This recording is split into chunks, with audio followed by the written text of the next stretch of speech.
मोहब्बत का तावीज़ और 25,000 रुपए का सबक।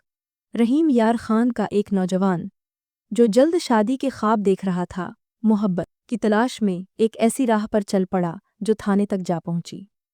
नौजवान ने एक मौलवी पर भरोसा किया जिसने दावा किया कि ये तावीज़ लो, 8 दिन में शादी पकी।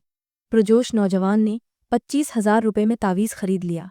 8 दिन, 1 महीना, फिर 4 महीने गुजर गए, मगर न शादी हुई न मोहब्बत मिली, बस जीब खाली और दिल उदास रह गया। मायूस होकर नौजवान ने इंसाफ मांगा। इकबाल आबाद पुलिस ने कार्रवाई की और 25,000 रुपए वापस दिलवाए। ये कहानी हंसी भी जगाती है और रुलाती भी।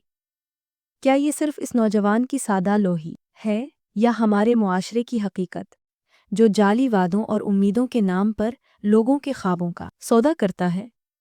शायद असली तावीज़ हमारी सोच और बेदारी में है, न कि कागज़ या धागे में।